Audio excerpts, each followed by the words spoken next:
I-invite ko po ang bawat isa at welcome po muli. Tayo po ito kayo. Tayo po ay magbigay galang sa salita ng Diyos. Ito po ang ating scripture po natin. Kanina ay ano po, scripture reading, first reading po natin. At ngayon po ay second reading. At ito po ang ating pagbulay-bulayan. No? 1 Timothy chapter 4 verse 7 to 8. At kunti lang naman yan, sabay-sabay na po natin basahin. And ready, and but refuse profane and old wives' fables, and exercise thyself rather unto godliness. For bodily exercise profiteth little, but godliness is profitable unto all things, having promise of the life that now is, and of that which is to come. Purihin po Panginoon sa pagbasa ng kanyang salita at tayo po lumapit sa Panginoon sa panalangin. O Ama naming Diyos, sa inyong kapangyarihan, kalulatian, kabanalan, minsan pa kami po ay lumalapit po sa inyong trono ng biyaya. Humihingi po kami Panginoon ng kapatawaran sa aming mga kasalanan, sa aming mga pagkukulang. At dalayan din po namin Panginoon sa oras na ito, gabayan po Ama, ang inyong lingkod, at purihin ka, O Diyos, sa aming natungayang inyong mga salita, mga prinsipyo, Panginoon, nawa ito po ay tumimo sa aming mga puso, magugabay po namin ito sa aming pang-araw-araw na buhay. Tulungan din po, Panginoon, ang mga karitig pa kung mayroon, ingatan po sila sa daan, at dalayan din po namin, Panginoon, ang aming pakikipag-iig, pakipag-communion po sa inyo, pakikiisa po sa inyo sa pamagitan ng pagtanggap ng simbolo ng inyong katawan at inyong dugo, Panginoon, sa aming communion. Maraming salamat sa pribilehyo na pinagdala ko po sa amin muli. Muli, lahat po ng ito ay ilin po namin ang inyong paggabay ng Espiritu Santo sa amin. Maging concentrated po kami, Panginoon, sa pakikinig ng iyong salita. Muli, ang lahat na ito ay dalangin po namin sa pangalan naman po ng Panginoon Kristo, kasama ng Espiritu Santo, magpakailan nilang paman. Amen. Amen. Ako po na po ang bawat isa, at ko rin po Panginoon. Ang titulo ng ating pagbulay-bulayan sa umagang ito, pag-aaralan ay Spiritual Discipline as the Path to a God-Centered Life. Actually, ito po ay continuation ng kadugtong ng preaching ni Preacher Haynes last Sunday. Ang sa kanya ay prayer. No? Prayer.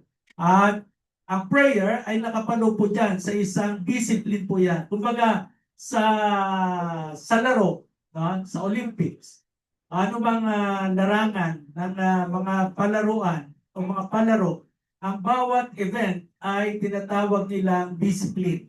No? At ang discipline, ang ginagawa ng mga atleta ay hindi basta pupunta lamang doon para tumakbo o para mag-perform, gagawin yung kanyang naka-assign na laro sa kanya sa competition, kundi yung tinatawag nating discipline ay kung paano niya gagampanan ang kanyang event, no? Weightlifting, basketball, lahat po ng event sa laro ay kinakailangan may disiplina. At ang sabi nga, ang preaching last Sunday ay tungkol sa prayer, at yung prayer na yon ay isa sa discipline ng ating spiritualidad. No? Sa ating buhay spiritual ay tayo po ay dapat may disiplina. Ibig sabihin ng disiplina ay ito po hindi once a week lamang. No? Hindi kung kailan lamang natin maisip. Ang prayer ay hindi pwede once a week lamang. Ako nga alam nyo, yung mga Muslim brothers natin, sila ay religiously 5 times a day kung manalangin. At kapag ang oras dumating, kahit sila ay nagtatrabaho, importante ang kanilang trabaho kahit sa mga opisina, hindi sila pinakalma ng kanilang mga bosses pagdating ng prayer. kung sila po ay Muslim. Pagdating ng oras ng prayer, aalis sila sa trabaho nila at talagang magpo-prostrate. Kaharap sa Mecca, kung hindi kung saan man ang location ng Mecca, doon sila nakaharap.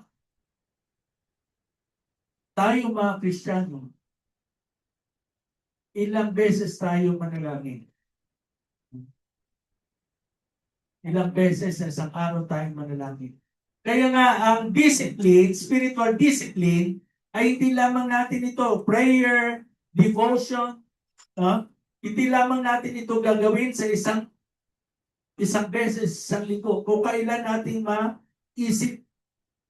Kaya nakakahiya sa Panginoon na tayo ay kaakibat natin ang pangalang Kristiyano sa pangalan natin. Kaya hindi natin nagagawa.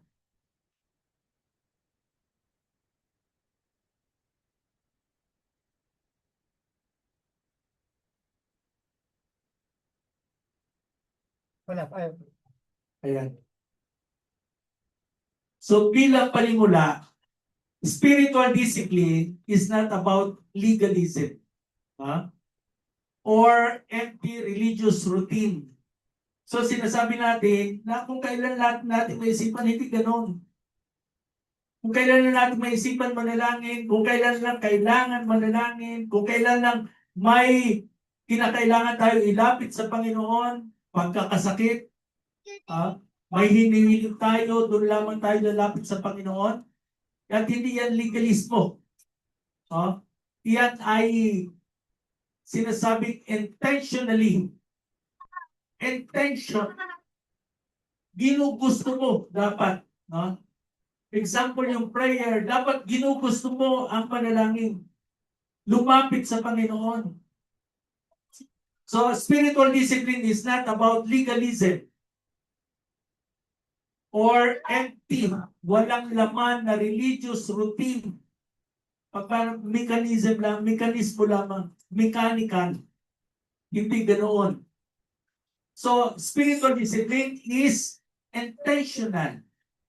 Gugustuhin mo. I-purpose mo sa buhay mo. Training the soul to walk in obedience to God. Yan ay ititrain mo, sasanayin mo yung kaluluwa mo, yung pagkatao mo, para lumakad ayon sa kalooban ng Diyos in obedience to God. Katulad ng isang atleta, binabanggit natin kanina, just as an athlete disciplines his body to be prepared for competition.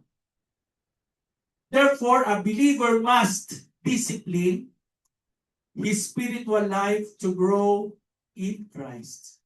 Ito po yung athlete, isang tawag yung quotation sa pagiging atleta na nagtitrain, dinidisiplina ang sarili, ang sabi dyan, only disciplined once. So ang ngayon ay si Alex Iala. Naging siya, kumbaga icon ngayon ng Philippine tennis. At i-imagine lamang natin, kilala natin si Pacquiao lahat. Ang tennis. Nakapanood na kayo ng tennis? Yung talagang full gate ng tennis? Yung pabalik-balik ka na dapat ma-stop mo yung bola. May babalik mo yung bola. Gaano ka-strenuous ang yung effort ng isang atleta? Si Pacquiao na lang. Hindi, nakita natin si Pacquiao naging champion. Pero hindi natin nakita yung discipline na ginagawa niya. Hindi natin nakita yung training na ginagawa niya. Nakita na natin yung actual na suntukan, kumbatan, at eventually nag-champion. Pero yung training niya araw-araw, hindi yan once a week lamang. Gigising yan ng alas 3, alas 4 na madaling araw. Hanggang alas 10, alas 11, alas 9. Ilang oras araw-araw, ilang oras araw-araw. Nagtutuusin lang kung siya lang mismo. Kung kikita siya ng pera ng milyon-milyon, ay hindi na siya babangon. Pero ano ang yung motivation niya para manalo? Kinakailangan niya gumising araw-araw, madaling araw. Ang bawat isa sa atin, ganyan din dapat. Sa ating spiritual na buhay. Kaya tayo kinumpara sa isang atleta. Sapagkat nandun nakapaloob yung disiplina, yung training na dapat magawa natin. And sabi natin, only disciplined ones are free in life. Paano yun? Only disciplined ones are free in life. If you are undisciplined, you are a slave. So therefore, pag disiplinado tayo, tayo ay ligtas, tayo ay malaya. Kapag hindi tayo disiplinado, tayo ay alipin to your moods. Alipin tayo kung kailan natin gusto, di ba? Kung kailan natin gusto bumangon. Alipin tayo sa ating mga mood and your passions. So only the disciplined are free. But the undisciplined ay slave sila. Alipin sila ng kanilang kagustuhan. Yung passion. Yung gusto nilang gawin, yun lamang ang ginagawa nila. So, ang sabi riyan, a believer must discipline his spiritual life to grow in Christ. So, para tayo lumago sa ating Panginoon Kristo. Now, without spiritual discipline, kagaya nito, faith becomes weak and inconsistent. Kaya pag minsan, may mga Kristiyano na sisimba ngayon, makikita mo ngayon, next week wala, next week sisimba, next week wala. Depende. So, ibig sabihin, hindi sila disiplinado sapagkat gumagalaw lamang sila ayon sa kanilang mood. Ano bang mood sa Tagalog?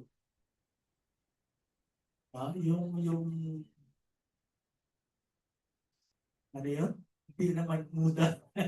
Pakilasa. Pakilasa. Kagustuhan. No? Yung kagustuhan mo. O Kalooban. yung passion mo. Sa loobin, mature and fruitful. Amen? So, dalawang bagay, undisciplined, nagiging inconsistent, weak, ang pananampalataya, whereas na kapag ikaw ay mayroong spiritual discipline o spiritual discipline ka, disiplinado ka spiritually, ang pananampalataya mo ay strong, mature, at nagbubunga. Okay, so anong unang-una na pag-uusapan natin tungkol sa maturity spiritually? Spiritual discipline produces maturity. Lumalago, nagmamature. Sabi dyan sa ating teksto, Hebrews chapter 5 verse 14, but strong meat, strong, matigas na karne, belongeth to them that are of full age. Sa mga matatanda lamang, sa mga may edad, hindi po pwede yan sa bata. Even those who, by reason of use, have their senses exercised to discern both good and evil. Ay mature na Kristiyano, nadi-discern nila ang mabuti at masama. At pagdating naman sa pagkain, ang strong meat ay hindi po pwede sa bata. Sapagkat sabi? Ang meat daw ay tumatagal sa ating bituka ng 3 days. 3 days. So, kaya pag minsan, ay bakit hindi ka nakakadumi? So, dahil siguro strong meat ang kinakain mo. Sabi rito na isang quotation nakita ko, spiritual maturity has three postures. Anong posture? So, position. Tindigan. Una, upward, outward, saka inward. Na ano ang spiritual maturity? Una-una, upward. Ang tanong is, do we pray for others? Upward, ano yan? Posture ng spiritual maturity. Araw-araw, gabi-gabi sa ating devotion, ipinagpipray ba natin ang bawat isa? Amen. Bawat pamilya, bawat kakilala natin, paalala natin, trabaho, kalagayan sa buhay, karamdaman, ipinagpipray ba natin? Pag ginagawa natin yan, sabi, sa posture ng spiritual maturity, upward ang ating posture. And then kapag outward posture naman, sa spiritual maturity, ang sabi ng question is, do we desire others to be filled with spiritual wisdom? Hindi na naman natin sila ipapamanalangin, kundi request din natin sa Panginoon, i-request din natin sila na nawa sila rin ay mapuspos ng Espiritu Santo. Ma-feel ng Espiritu Santo. Nang sa ganun, anumang problema, panalangin tayo ng panalangin sa kanila, para sa kanilang kalusugan, sa kanilang kalagayan, ngunit dapat ipanalangin naman natin sila na sa anumang sitwasyon, sa anumang circumstansya, ay pakayanan nila, ma-endure nila ang kalagayan nila sa buhay. Sa inyo yung outward posture o position ng isang spiritual matured Christian. Then inward, ano naman yung inward posture ng isang Christian matured person? Ang tanong is, do we bear fruit in good works and become more like Jesus? Ito yung very napakalaking question, to be like Jesus. May mga talata. May mga talata sa Biblia na sabi ng Panginoon ay sa Colossians, sinasabi ng Panginoon doon na ako ay aalis at may iiwan ako sa inyo na kahalili, yan yung Espiritu Santo, at gagawa kayo ng mga bagay na ginawa ko at malalagpasan nyo pa. Amen. So, kaya ba natin lagpasan ng Panginoon?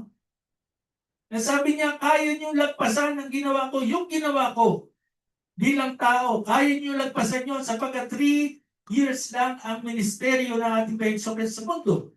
Whereas na tayo, kapag tayo nagsimula, 20 years old, nakilala natin ang Panginoon Kristo, hanggang 60, 70 years old tayo, nagpapatuloy tayo. Therefore, malalagpasan natin ang Panginoon Kristo, sinasabi niya. Pero sa kanyang kalulatian, of course, hindi natin kayang nagpasan. Kanyang kalulatian. But, pagdating dito, to be like Jesus,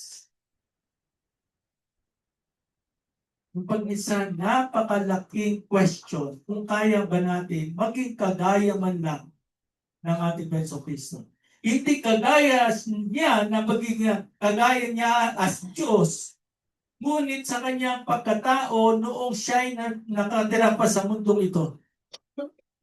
Kaya ba natin? Ano ang mga bagay na sinasabing kaya niyong gawin ang nagawa ko?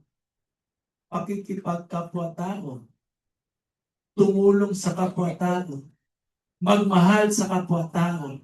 Kaya ang inward posture ng isang mature Christian is, tanong, kaya ba natin magbunga? Kaya ba natin gumawa ng mga mabubuting bagay para masabing kagaya natin yung glimpse lamang, kagaya ng ni Kristo. So sabi dyan, again, sa ating teksto, Hebrews chapter 5 verse 14, nawa ito po ay maalala po natin. And then, yung paliwanag, no? spiritual maturity does not come automatically with age or church attendance. So, ang pagiging matured na Kristiyano, spiritual maturity, ay hindi yan nakabatay, no, automatic sa age.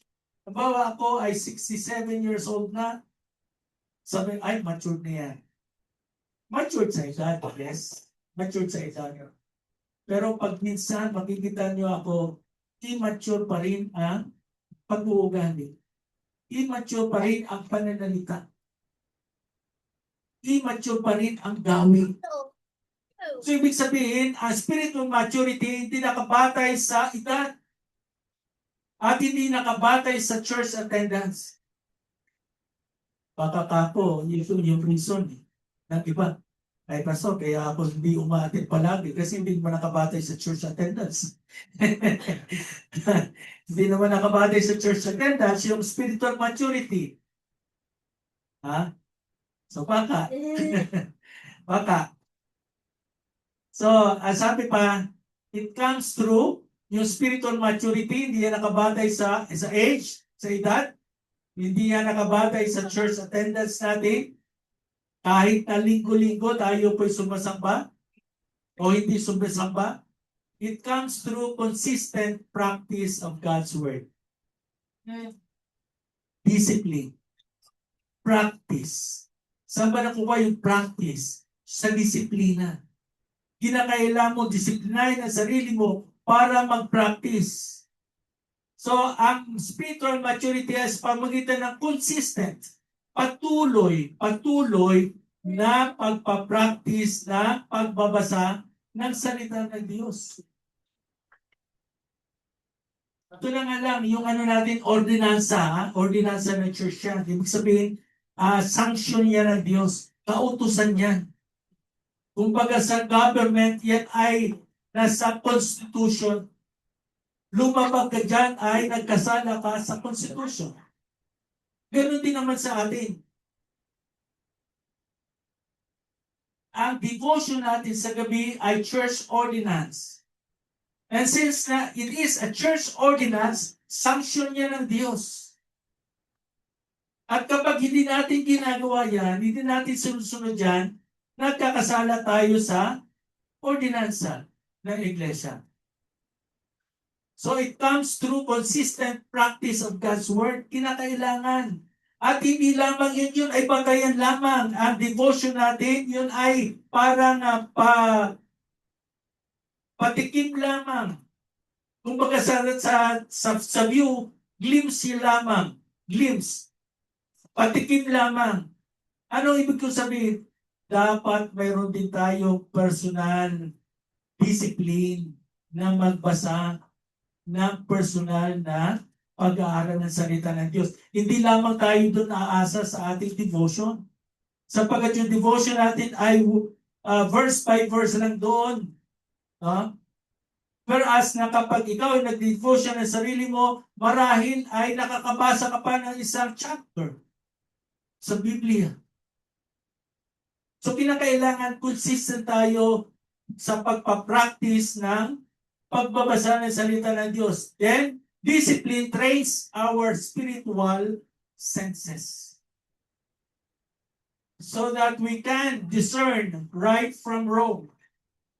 Kapag minsan, kahit na mature tayo, hindi pa rin natin nagagawa o nadi-discern yung naaalaman, alin ba ang tama. Kaya si Hera, anong ginawa ni Hera? Para ma-discern niya yung kaliwat kanan, ay yung kanan nilagyan niya ng pulsiras. Response. Sabi kasi ng nanay niya, anak, yung response niya, dyan yung kanan. Yan yung kanan. Kaya lagi siyang may response para malaman niya, ito yung kanan. Biro lang yun. Biro lang yun. But discipline trains our spiritual senses so that we can discern right from wrong, truth from error. So a mature believer is not easily shaken. Hindi basta-basta. Dumating man ang unos, dumating man ang problema, malaking problema, maliit na problema, hindi tayo basta-basta nauuga. Hindi tayo basta-basta nasisira by circumstances because he is grounded in truth. Tayo ay naka-angkla o nakapatong sa katotohanan. Therefore, manatili tayo disiplinado para maging mature Christian. Ilustrasyon, ito alam natin yun, yung child, yung bata, hindi po pwede kumain ng matitigas na karne, gatas lamang sila, soft diet, soft food, yan lamang yung bata, di ba? Dinudurog mo pa yung kanin, dinudurog mo pa yung patatas, at isusubo sa bata. Ang iniinom ay gatas lamang. At kapag ikaw ay matured na sa age, lolo at lola na, anong ginagawa? Dinudurog na rin na yung pagkain, susubo sa tatay o nanay, bumabalik sa pagkabata. So a child desires milk because solid food is difficult to chew. But an adult needs solid food for strength. Kinakailangan niya para lumakas. Ang mga muscles ng mga may edad at kinakailangan niya ng solid food. Likewise, immature believers o Christians avoid spiritual discipline while mature believers embrace it because they understand its value. So bakit gusto ito ng mga mature believers? Ang solid food. In a sense, ang solid food natin ay salita ng Diyos.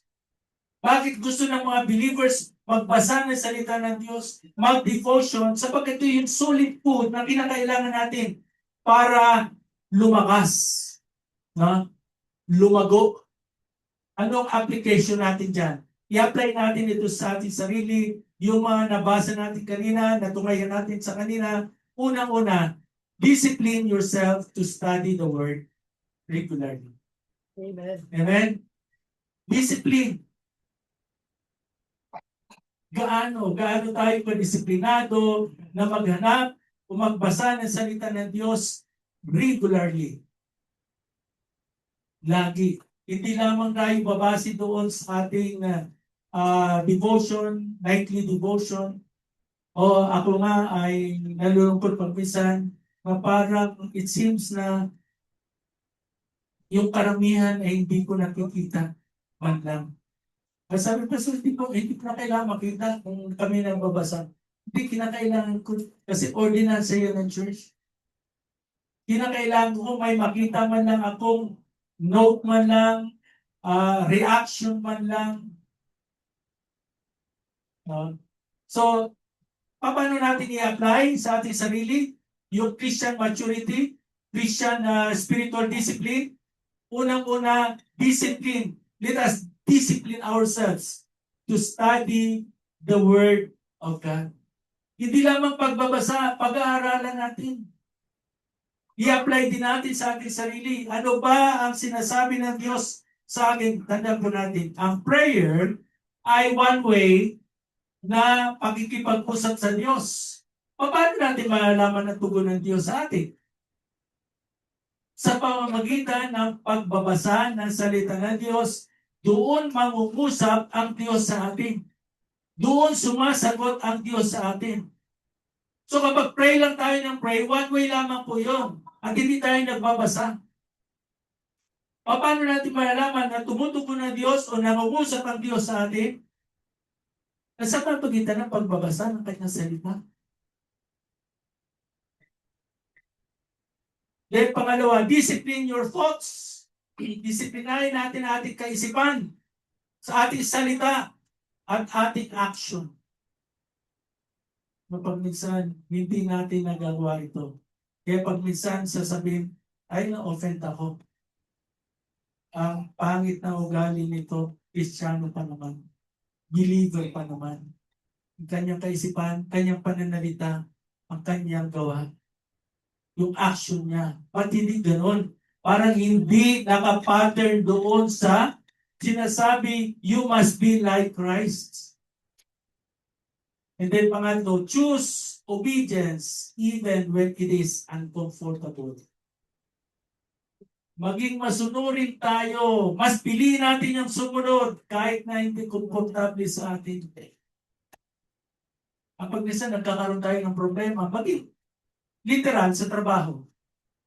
Bakit tayo nagkakaroon ng problema sa boss natin, sa company, sapagkat ayaw natin sundin ang mga patakaran ng company. Ayaw natin sundin ang inuutos ng boss. May sarili tayong kaparaanan na ayaw naman niya. Ano ba't sundin lang natin yung kagustuhan niya? Magkamali man yan, sagot niya yan. Whereas na pag nagkamali tayo, ginawa natin sa ating sarili kaparaanan, ay pananagutan nga natin, ito na yung sinasabi ko sa iyo ay ginagawa mo yung gusto mo But choose obedience even when it is uncomfortable. Kahit hindi tayo komportable, sumunod lamang tayo. Sapagkat yun yung application, yun yung patakaran, yun yung dapat natin gawin. Yan ay sign ng isang matured na Kristiyano.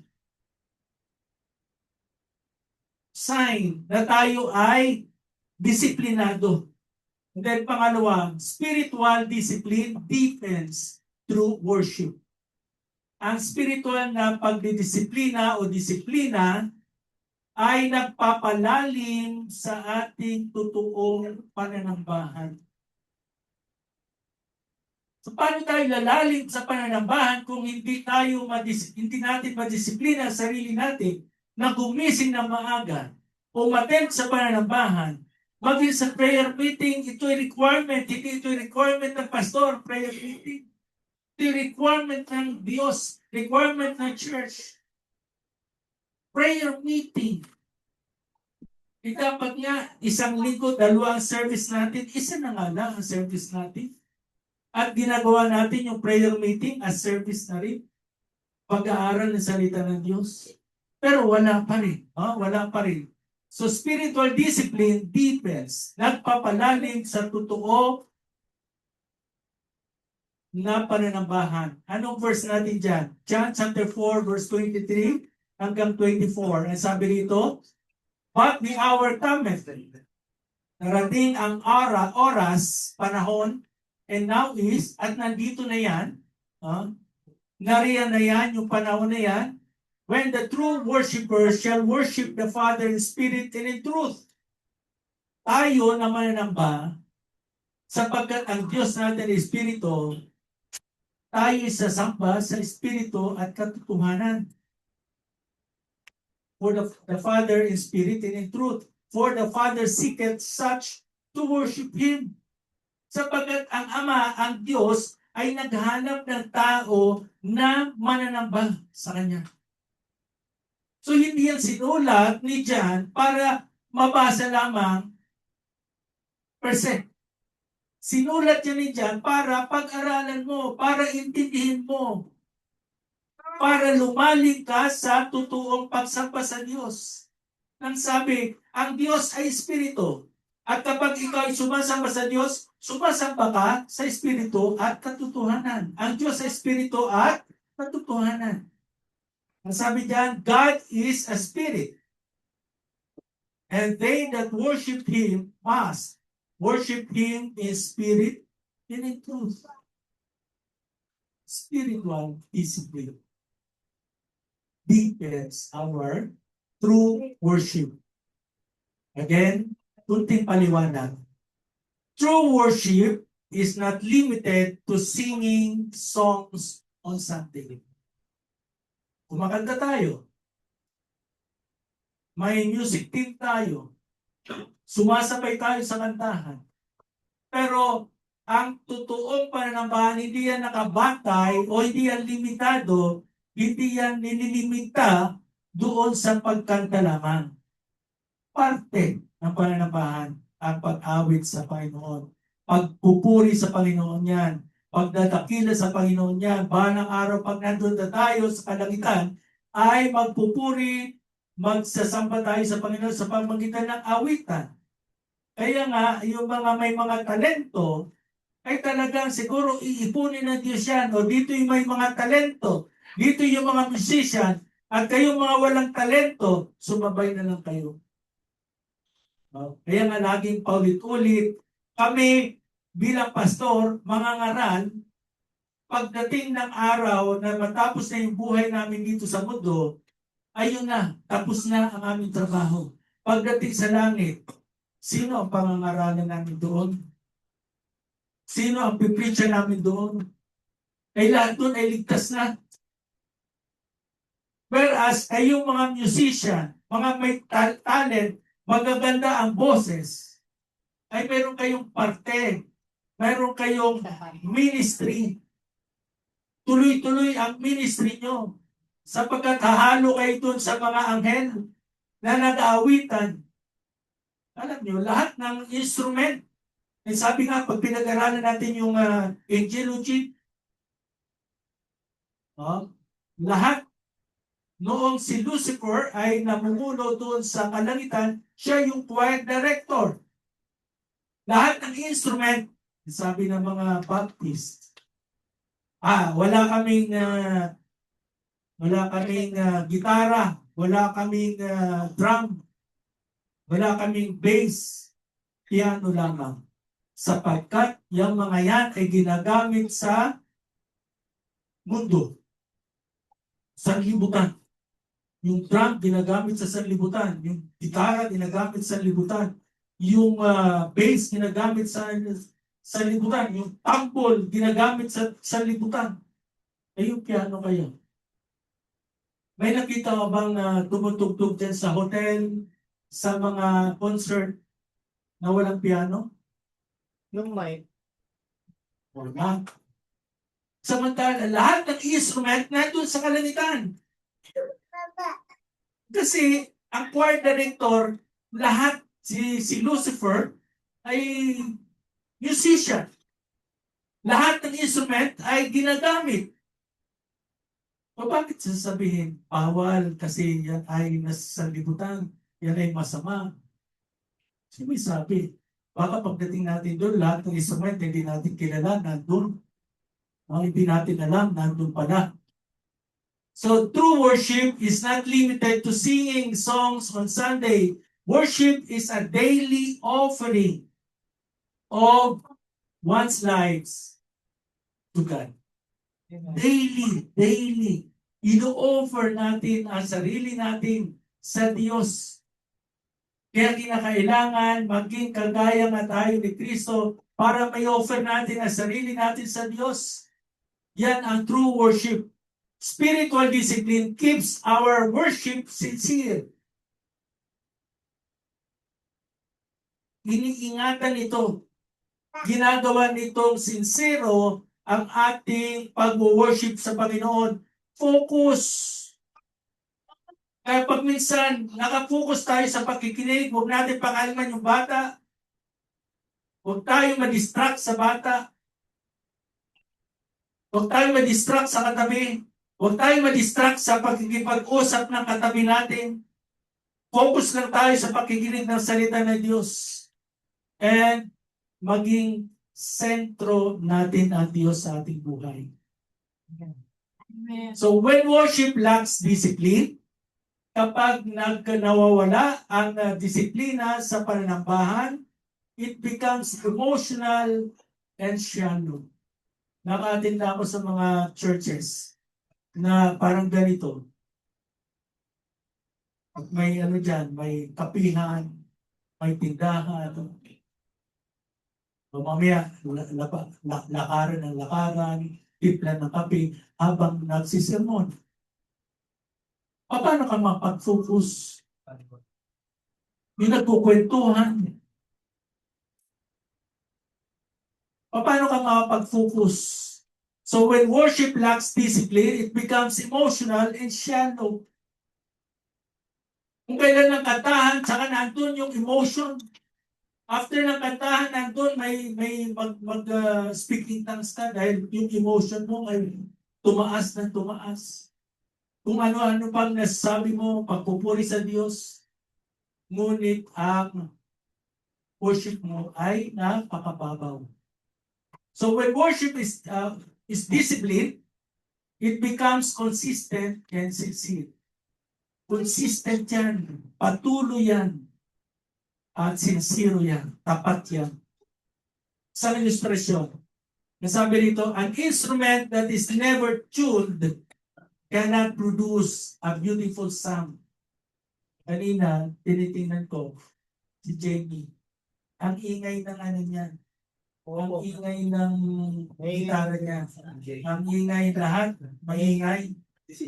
May Pati si Jamie.